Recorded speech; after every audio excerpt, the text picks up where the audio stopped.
নমস্কার সবাইকে। তো গৌরী সংসারে সবাইকে ওয়েলকাম জানিয়ে আজকের ভিডিওটা আমি শুরু করলাম।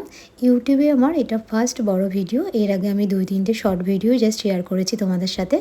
আসলে আমি একজন হাউসওয়াইফ, তো সংসারের সমস্ত কাজকর্ম সব কিছু তোমাদের সঙ্গে শেয়ার করে নিয়ে নিজের একটা পরিচিতি তৈরি করতে চাই। তো সেই কারণেই আসলে এই ভিডিও লাইনে আসা। তো প্রথমেই বলবো যে তোমরা সবাই আমার পাশে থেকো, সাপোর্ট করো, তাহলে একটা নিজের জায়গায় তৈরি করতে পারবো। তো সংসার মানেই রান্নাবান্না মেন কাজ যেটা। তো সেই আজকে তোমাদের সঙ্গে আমি শেয়ার করব হলো কাতলা মাছের পাতুরি। তো রান্নাবান্না আজকালকার দিনে সবাই সব রকম সব কিছু পারে, তবুও এক একটা মানুষের রান্নার ধরন যেমন আলাদা, তেমন কিন্তু তাদের টেস্টটাও আলাদা হয়। তো আমি যেভাবে পাতুরিটা রান্না করি সেটাই তোমাদের সঙ্গে আজকে আমি শেয়ার করে নেব।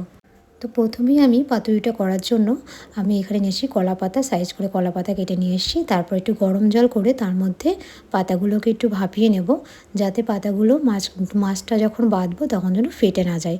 আর পাতাগুলো ফেটে গেলে ভেতরে কিন্তু জল ঢুকে যাওয়ার সম্ভাবনা থাকে, তখন মানে মাছটা ভালো হয় না, পাতুরিটা হয় না ভালো। তো সেই কারণেই আমি ভাপিয়ে নেব কলা পাতাগুলোকে নিয়ে। তারপরে আমি এখানে মাছগুলোকে হালকা করে একদম ভেজে নেব। তারপরে আমি আলাদা করে একটা পেস্ট করে রেখেছিলাম, যেটা মাছের সঙ্গে পুরো ভালো করে একটু মাখিয়ে নেব, মাছের মধ্যে দিয়ে কিছুটা আর কিছুটা রেখে দেবো আলাদা করে। আর এই পেস্টটার মধ্যে ছিল হলো পোস্ত, সাদা সর্ষে, কালো সর্ষে, কাঁচা লঙ্কা আর স্বাদ অনুযায়ী লবণ দিয়েছি। হলুদটা আমি এখানে দেইনি, অ্যাভয়েড করেছি, তোমাদের ইচ্ছা হলে তোমরা দিতে পারো। তো তারপরে আমি এখানটাতে এক এক করে মাছ নিয়ে তার মধ্যে 1 চামচ করে মানে পেস্টটা মশলাটা দিয়ে তারপরে কলা পাতাটাকে ভালো করে সুতো দিয়ে আমি বেঁধে নেব। তো এমন করে আমি প্রত্যেকটাই বেঁধে নেব, নিয়ে তারপরে তাই আমি যেই কড়াইতে মাছ ভেজেছি তো সেই কড়াইয়ের মধ্যেই এক এক করে সবগুলোকে দিয়ে দেবো।